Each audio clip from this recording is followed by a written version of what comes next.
Hey guys, welcome back to Magic TV. My name's Craig. It is 9 o'clock. It's time for another video. And today, this video is all about how to be a more successful business owner when it comes to running a magic business. I get questions all the time on this channel about how can I go from amateur to semi-pro? How can I go from semi-pro to professional? How can I actually take my business to the next level? How can I go from 1 gig a month to 100 gigs a month? How can I do this? How can I do that? And a lot of the time I point people towards the metrics, because on the silver level of the metrics, there's tons of videos on the business side of magic and on tricks and tips and ideas that I give people about how to actually expand their business. And we're constantly adding more business videos on the silver level as well.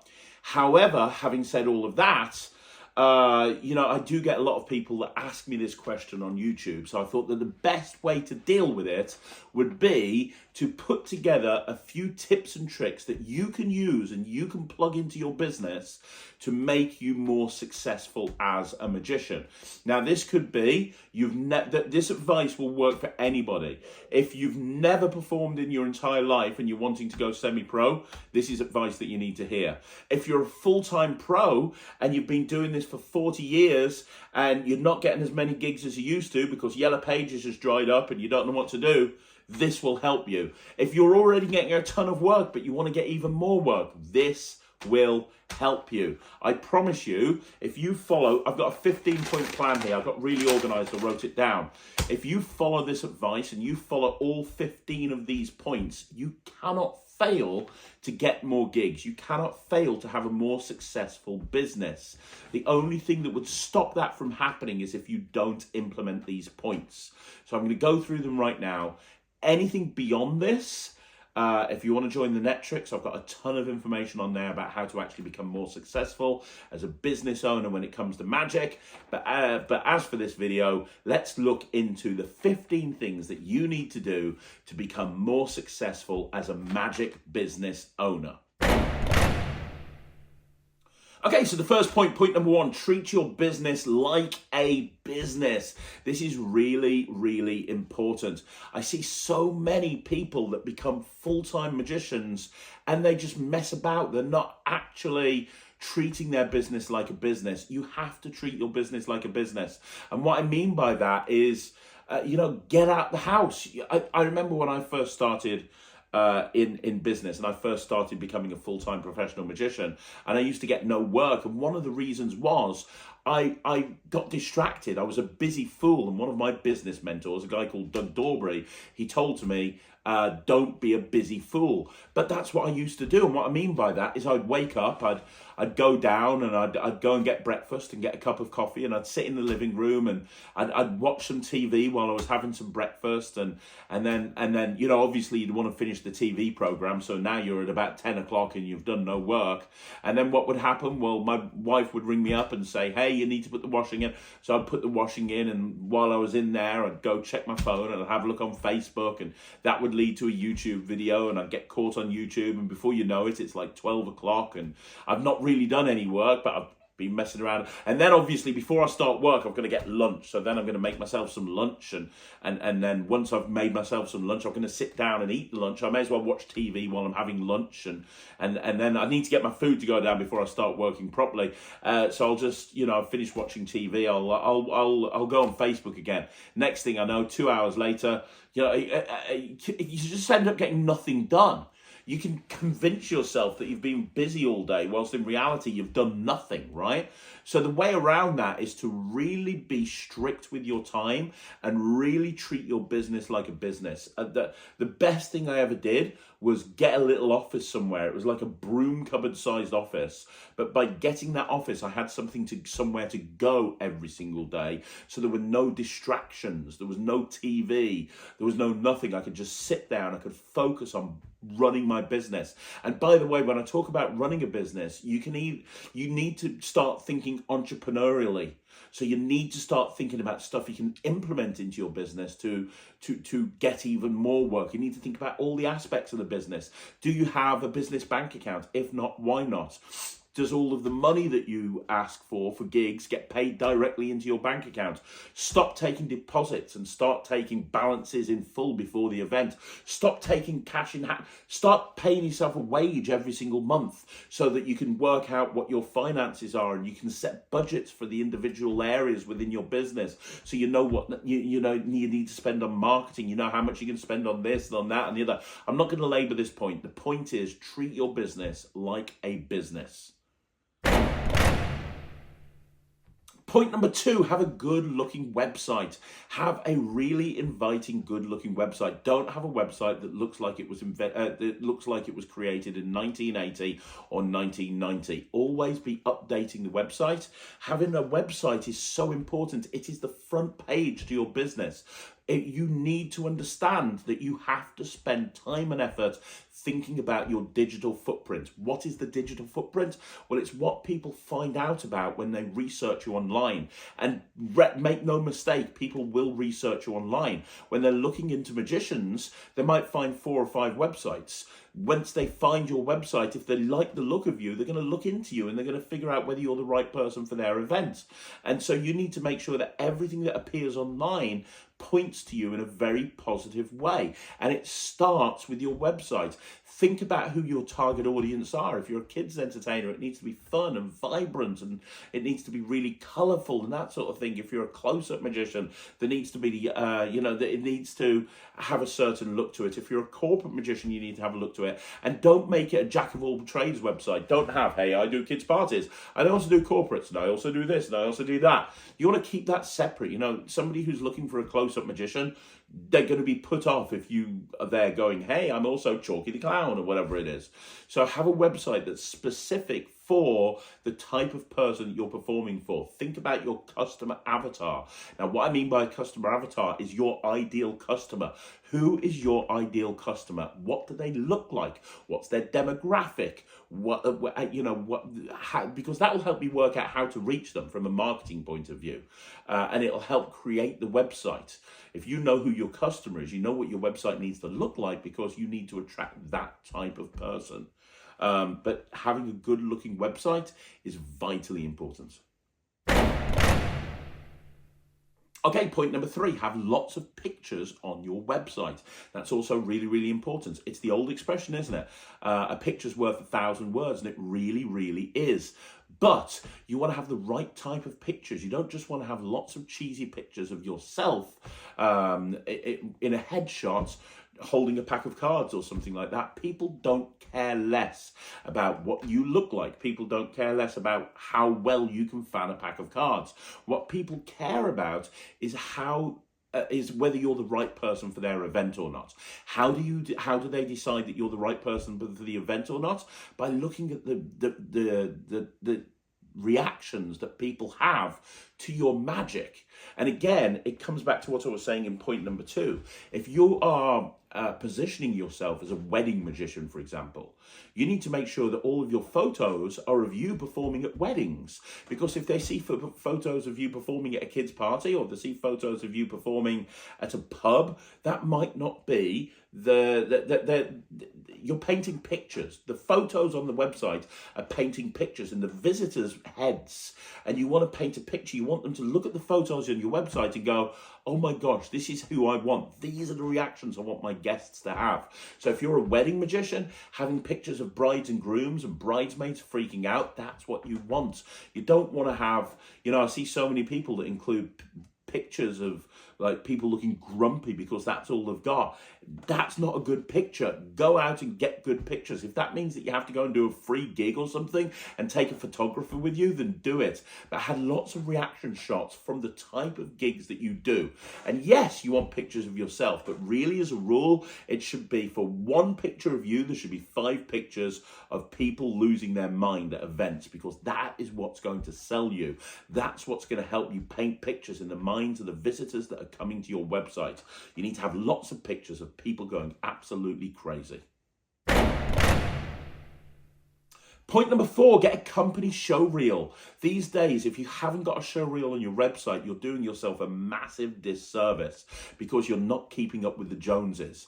These days, a lot of people will make a decision on whether to buy something or not based on the video. And if you're unsure of that, just think about the last magic trick that you bought. Did you watch the trailer? I bet you did. If a trick came out these days and it didn't have a trailer, unless it was somebody who you were a particular fan of, or the ad copy was really seriously on point, you'd be less likely to buy it because you're not seeing a trailer, right? Well, your show reel on your website is a trailer for you. People are buying you. And because they're buying you, they want to see you in action. And again, it's a little bit like the photos.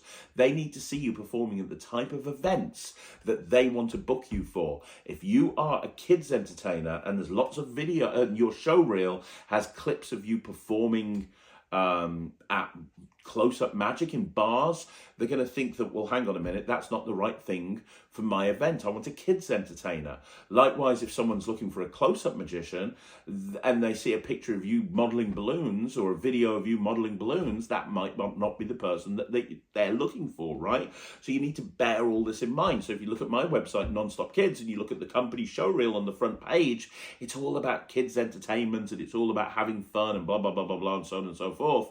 Then you look at my company Slightly Unusual, that video is a little bit more all over the place because it is an agency website. So, we're openly saying on there, we do illusion shows, we do close-up magic, we do cabaret shows, and the homepage video encapsulates all of that. But then when you look at the particular pages, there's a close-up show reel, there's an illusion show reel, there's a cabaret show reel, because it's really important to differentiate that out, if that kind of makes sense.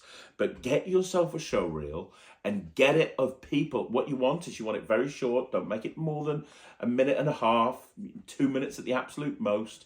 Anything beyond that, people will switch off, and just make it like where people are losing their minds. You can just see that everyone's having a great time. You want somebody to watch that show reel, and immediately after watching it, they've decided that you are the person that they want to book for their event. You don't want to have a question in their mind once they've watched the show reel. And if they watch the show reel and they still don't know whether they want to book you or not, then it's not doing its job right. Point number 5, make sure that you're updating the website constantly. I'm not going to get into SEO here. I'm not going to get into getting ranked on Google. I'm not going to get into any of that. But trust me, you want to make sure that your website's constantly being updated. And the best way to do that is with blogs. Put blogs out. There's a bunch of reasons why you should constantly be putting blogs out every week or so. The first reason is it makes you look good. It paints you as the expert. If you're putting yourself out there as a wedding magician and you've got lots of different vlogs about, hey, this is the main reason why a wedding magician needs entertainment, whatever it may be, then what will happen is you look like an expert. Secondly, it shows that you know what you're talking about. And thirdly, from an SEO point of view, it looks great as well. I'm not going to get into the whys and wherefores of SEO. I'm not going to get into the whys and wherefores of content marketing. All I will tell you is that having a blog is an absolutely wonderful thing to do if you want to have your website rank higher and higher and higher. Now, you want to make sure, though, if you do put a blog, that you keep it updated. I hate it when I go onto people's websites and there's a blog page and I click on the blog page and the last blog was 2.5 years ago and it says, hey, I know I haven't posted in here in the last 6 months, but I'm going to start posting every week and this is my first blog back, and that was 2.5 years ago. The one before that was 6 months. And it's just, if you couldn't care less enough to keep your website updated and to keep your blog updated, then how do I know you're going to care less enough to actually make sure that my event is a success? Make sure that if you do have a blog, it's updated regularly. Point number 6, make sure that you've got lots of testimonials, but don't do written testimonials. Do not, I repeat, do not do written testimonials. The days of a testimonials or a reviews page on your website, and when they click on it, it's like written reviews, are over, because it's so easy to fake those reviews. It's so easy to write anything and go, hey, blah, blah, blah, blah, blah. The magician was really good. I would definitely book him again. Bob from Birmingham. You know, it's like nobody takes that stuff seriously. What you want to do these days is on the reviews page of your website, you want to, or basically all over your website, you want to point to places where there are impartial websites where people can read impartial reviews about your company. Trustpilot in the UK is a perfect one. Facebook worldwide is a really, really popular one. Google, your Google My Business page on Google is a really great one. Point them, have links through to these places where people can see actual reviews that have been submitted to these review sites, because that way they're going to know that those reviews are real and not faked. You want to put a review strategy in place in your website. And what I mean by that is you want to come up with ways of making sure that the people that book you leave a review on places like Trustpilot and on places like Facebook and Google, so that you're constantly getting new reviews on there. What you don't want to do is have them go onto Trustpilot and you've got 30 reviews and the last one was a year and a half ago. Well, it's like, well, they never get reviews, right? You want to think about how you can actually reach out to the people that book you and get them to leave reviews about you online, because the more reviews you get, the more credibility you've got, the better it is for your digital footprint, your online presence. All of this stuff is very, very important, and then you can shout about it from the rooftops, and you can put links on your website through to external sources where people can check out the reviews that you have for your business. Point number 7, get yourself some video testimonials. The one thing that I will say, that written reviews aren't very good, but video testimonials are still great. It's not difficult to get a video testimonial. Let's say you're booked to do a close-up job. At the end of the close-up job, when you say thanks to the client, you just go, hey, thanks very much. I really appreciate you booking me. By the way, obviously, if you've enjoyed it, have you enjoyed it? You have? Brilliant. Obviously, a review is worth 1,000 words. If you've got 10 seconds, I've got my iPhone here. Could you just say something to the camera and say that you've enjoyed it? I don't want to make you feel uncomfortable. If you don't want to, that's fine. But if you would, it'd be brilliant. 9 times out of 10 people will say yes. You just do a quick 30-second video. You take that, you put it up on your YouTube channel, you embed it into the website, and on the reviews page, as well as links through to places like Google and Facebook and Trustpilot, you've also got these embedded videos. You want to have so many on there that people can't watch them all, because then they're going to, people are just going to go, oh, this guy's great. Again, it's a way of painting pictures. It's a way of having the people that go onto your website look at it and go, wow, this is the person we want at our event, because look at the reviews that they're getting. Okay, point number 8 is build your network. Your network is your net worth. You want to build up your network. You want to build up your body of people that you know that you can call on, you can speak to. And this is so vitally important. You really got to build up your network. So when you go to an event and you go to a venue and you're in the venue, build up a relationship with the manager there. Ask them for their email address. Say, hey, I'd love to come and grab a drink with you at some point and talk about how I can help you and talk about what I can do. Build up relationships. Go to networking events.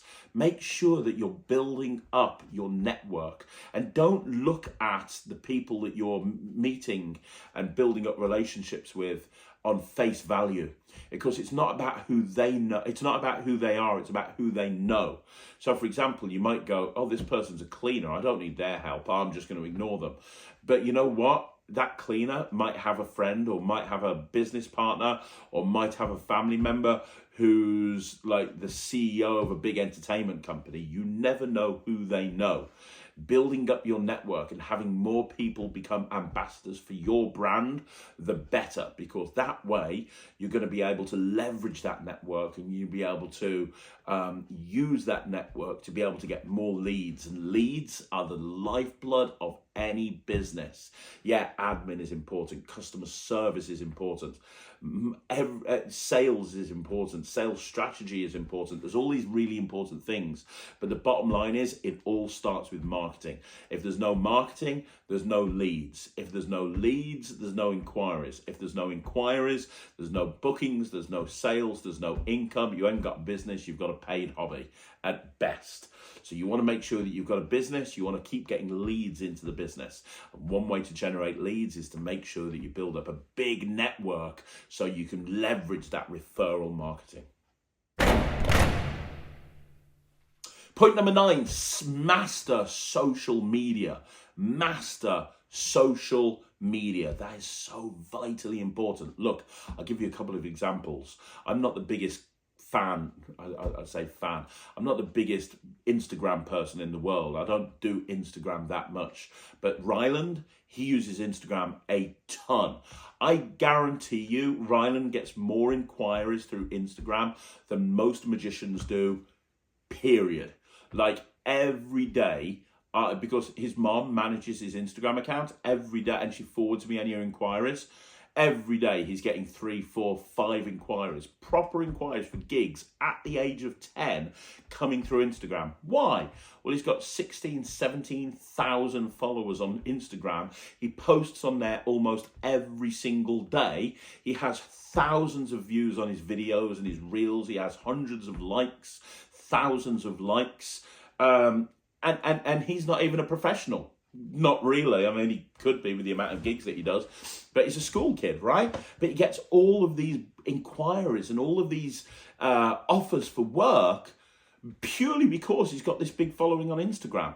And he just makes sure that he's constantly posting on Instagram, he's constantly updating it. And for him, it's fun, but look at the work that it's actually generating him more than he can actually physically do. Then you look at Magic TV, right? There's a very good chance that you've bought one of my products based on the fact that you've been watching me on YouTube. 2.5 years ago, I didn't even have Magic TV. It didn't exist. The YouTube channel only started at the beginning of the pandemic, which was a couple of years ago now, 2.5 years ago. Before that, there was no YouTube account. Before that, I didn't really have a name in the industry. I'd left the industry for years. Nobody knew who I was. In February 2020 at the Blackpool Magic Convention, I went to Blackpool and I did the bear pit. Nobody really knew who I was. I was just walking around, and because I hadn't been in the industry for years, nobody knew who I was. Blackpool this year, I was getting mobbed walking through the door. I couldn't get from one side of the room to the other without 100 selfies. And I love it, and it's amazing, and I'm not moaning. But the point I'm saying is, what changed in 2-3 years? What changed between Blackpool 2020 and Blackpool 2023? Everybody knew who I was in that Magic Convention. Everybody knew who I was. They were all coming up for selfies. And I had a dealer booth, which I never would have done a couple of years ago, which did really, really well at Blackpool. Look at the opportunities I've had just this year. I'm traveling around the world lecturing, and it's all because of this YouTube channel. There's a very good chance that you've bought something of mine because you see me on Magic TV. Trust me, that same exposure can work for you within your business. It's not just specific to the magic industry. It will work in any industry. You want to be a great corporate entertainer, make sure that you build up an online presence and make sure you master social media when it comes to that industry. The wedding industry, the kids entertainment industry, the family entertainment industry. Master social media and understand that you've got to get the right type of social media. You can't do everything. It's impossible. You'd just be a busy fool. You just spend all of your day creating content. So focus on one or two particular social media channels. For me, it's YouTube. That's all I focus on. I just do YouTube, nothing else. Ryland is Instagram. Figure out a channel that works for you and just push yourself out there. But master social media. It is absolutely brilliant social proof. When somebody is searching for a magician, if they're searching for a magician and there's two magicians that they're umming and ahhing between and they're both very similar and the price is the same, somebody with an Instagram following of 15, 20,000 versus somebody with an Instagram following of 100 that never posts on there, they will probably go for the person with the higher social media channel. So focus on putting yourself out there and learning how social media works. Number 10, and this is a biggie, track everything. The amount of people that I speak to and I go, how many inquiries did you have last month? I don't know. Oh, how many bookings did you have? I don't know. All right, so what happened when you had an inquiry? Oh, I just gave them the price. Did you follow up with it? No, I didn't. Okay, so do you know how much of your bookings come from Facebook? No. How many comes from internet search? I don't know. How many comes from email marketing strategy? I don't know. So how do you know how to spend your money on various days? How is I just get Facebook. I pay for Facebook, but you don't know if the inquiries are coming from Facebook. No, track everything, absolutely everything. Every time an inquiry comes in, track it. Track where it came from. Track where that inquiry came from. Track whether it booked. Track the area in which track absolutely everything, because this will help you make business decisions going forwards.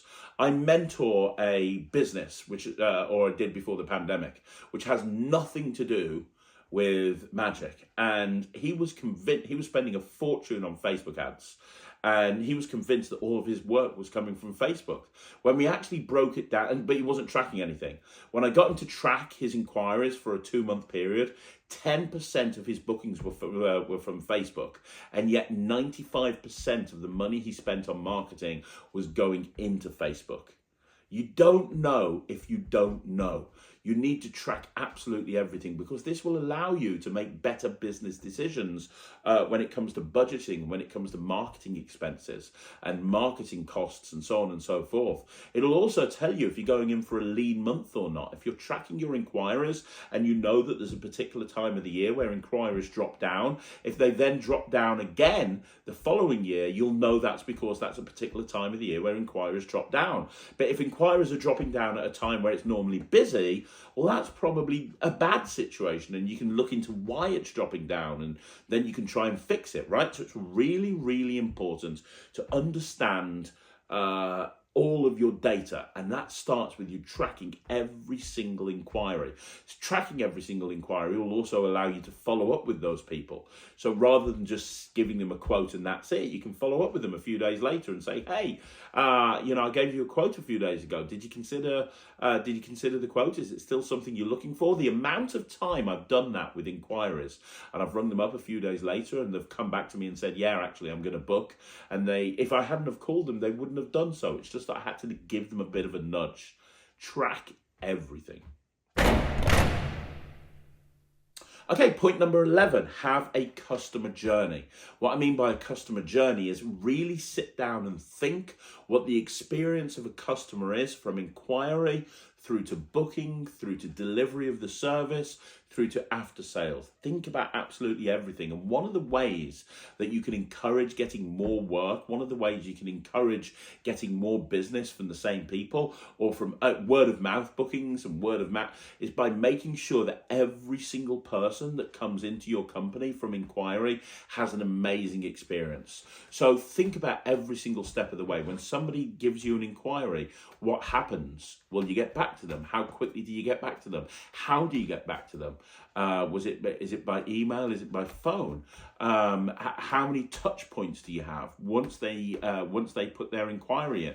And when they book, what happens? Do you send them a contract? Do you send them do you take a deposit? When is the balance taken? What do you keep in touch with people if they're booking like 6 or 8 months down the road? Do you keep in touch with them to put their mind at ease, to let them know everything's okay?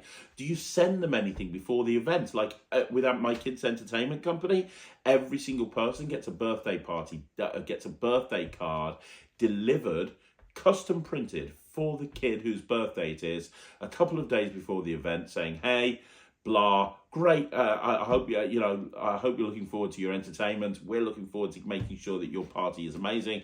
Blah blah blah blah blah. It puts us in a fantastic light. When we turn up to that event, they already think we're brilliant because of the customer journey we've put them through. And when they speak to their friends and they say, hey, can you recommend a kids entertainer? They're going to recommend Non-Stop Kids, because even if the delivery of the party was the same as another company, we've gone above and beyond when it comes to the customer journey. So seriously, think of the customer journey that your customers go through, for inquiry through to booking and after sales.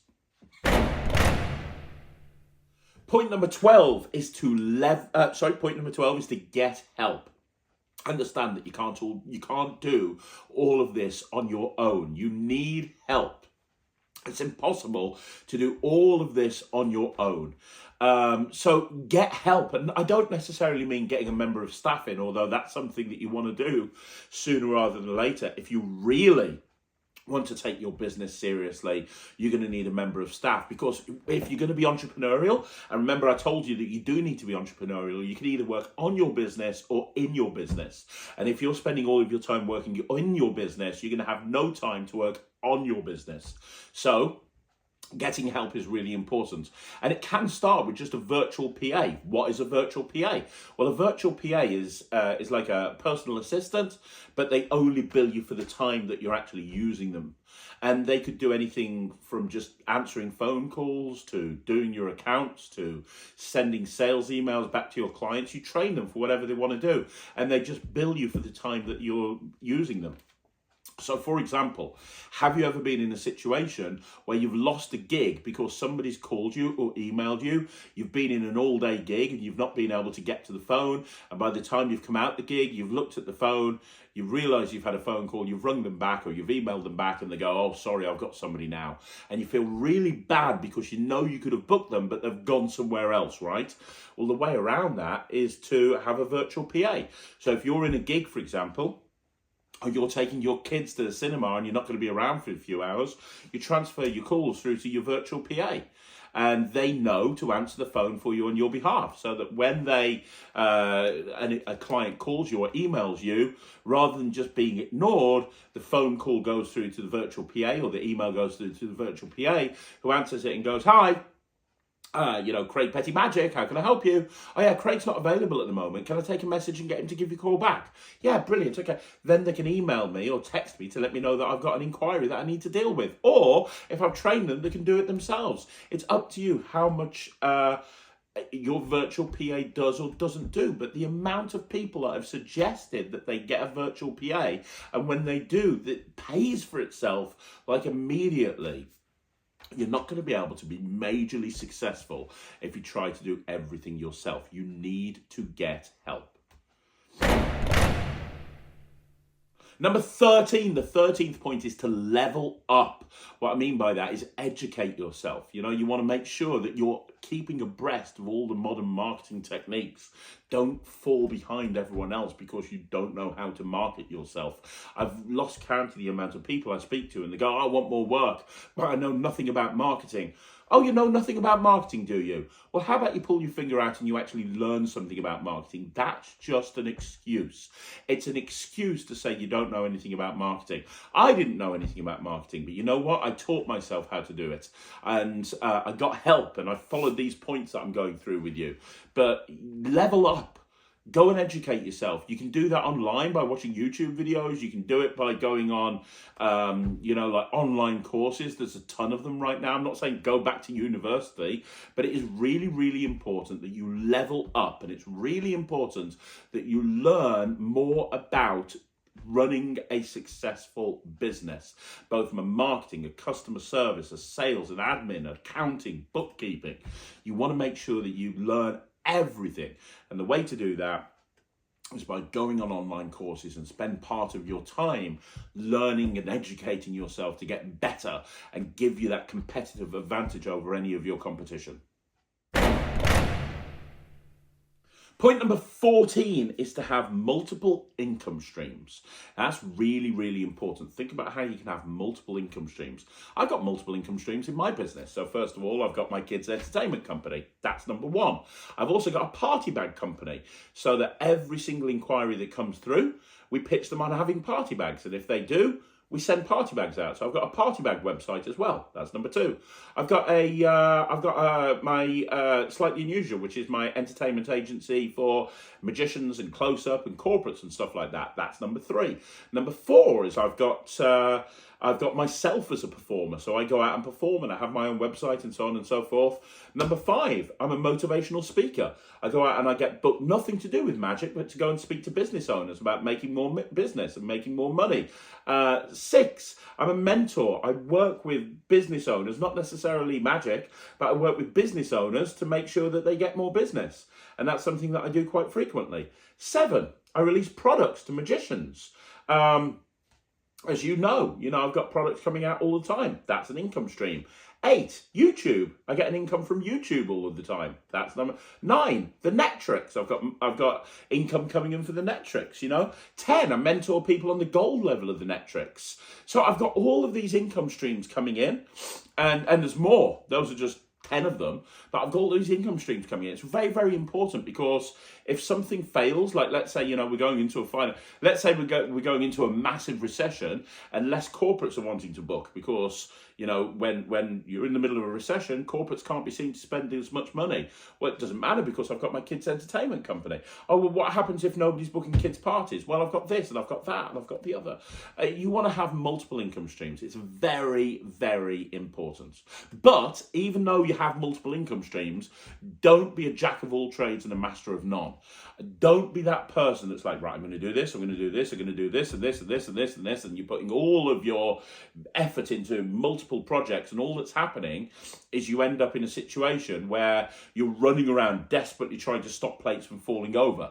Think about a plate spinner, one of those plate spinners where they've got 10 poles and they're spinning plates, and you get your first plate and you spin it and it's going great, and you get your second plate and you spin it, you get your third plate and you spin it, but now the first plate's starting to topple over, so you have to go and spin that plate to get that plate up and running again, and now you get your fourth plate, but now the second plate, and you end up just running back and forth, desperate. Each plate is not operating at maximum operating capacity, because you're just running back and forth just trying to fight fires.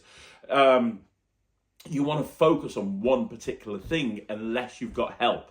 So I talk about having multiple income streams, but I've got 12 people in an office that can help me run every single one of these things. Imagine again, with those 10 spinning plates, I've got 10 people. Each one of them is running one of those plates. So they're not going to fall over, because I've got different people that are helping me spin those plates. That's how I can have all of these different things going on, because I'm not doing it all on my own. I've got people helping me. Have multiple income streams, but make sure it doesn't take away from the core thing that you do. And the final point number 15, is to be accountable. And what do I mean by be accountable? What I mean is, it's your fault. If you are successful, if your business is successful, if you're making lots of money and you're profitable, and it's not all about money. I'm not money motivated at all. It's not all about money. But the bottom line is, when you talk about a business, you have to talk in profit and loss. Your business is either going to be profitable or it's going to be not profitable. Nobody wants a not profitable business, right? So you have to think about turnover. You have to think about profit. If you've got a really profitable business, well, congratulations. Well done. That's your fault. If, however, you're sitting here watching this video and you're thinking, I don't have enough gigs, I don't have enough work coming in, I don't have enough money, I'm not as successful as I want to be, I'm not where I want to be in life, I'm not where I want any of this stuff, that's your fault as well. That's your fault. And everybody's got an excuse. Everybody's got an excuse. And for years, I just made excuse after excuse after excuse. I would be doing this if it wasn't for. I would be more successful, but... I would be more successful, but I don't know about marketing. I would be more successful, but I don't seem to generate any inquiries. I would be more successful, but my website isn't very good. I would be more successful, but I've got wife and kids. Whatever the reason, look, when you point a finger at somebody, there's 3 fingers pointing back at you, right? Here's what you need to do. Stop making excuses. Stop blaming other people, and understand that if you're going to be successful, you have to do it yourself. Okay, that's just the bottom line. And you're going to make mistakes. There's going to be ups, there's going to be downs, there's going to be highs, there's going to be lows, there's going to be peaks, there's going to be troughs. It's always the same. But the bottom line is, when it's all said and done and all the smoke is cleared, if you just keep moving forward, you will eventually be successful, as long as you follow these steps. That's very, very important. My friend and mentor, Brad Burton, he always says, experience is what you win when you lose. It's fine to fail as long as you fail forward. If you've made a mistake, that's fine. Don't worry about it, but learn from that mistake. Don't make the same mistake again. Fail forwards. That's so vitally important. And just don't give up. Don't be afraid to take risks. Don't be afraid to do something that nobody else is prepared to do, because it might pay off. And if it does pay off, that's amazing. Take risks. Hold yourself accountable. Don't make excuses, and never give up. So there you go, guys. That is 15 tips that you can use immediately to make your business more successful and more profitable. And I know there's going to be a certain percentage of people that are sitting here watching this and go, Craig doesn't know what he's talking about. Or they're going to sit here and they're going to go, oh, I'm doing all of that and I'm not successful. Look, the bottom line is, I want you to be honest with yourself. You don't have to post anything online. You don't have to post anything in the comments. Just be honest with yourself. Are you actually doing all of this? Are you actually taking all 15 of these points and implementing them? Because if you are, you should be further along than where you want to be. And if you go, oh, I don't need any of that stuff, that's fine. Why did you watch a 50-minute video about how to become more successful if you didn't need to be more successful? Was it just through boredom? Stop lying to yourself, right?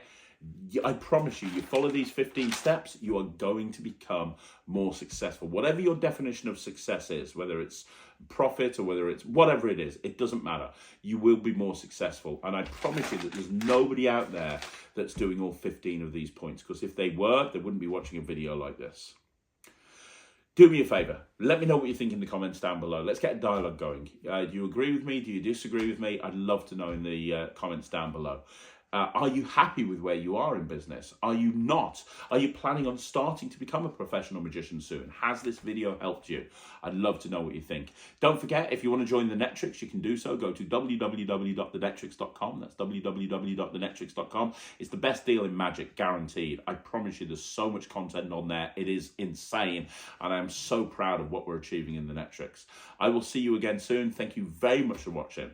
My name's Craig from Magic TV.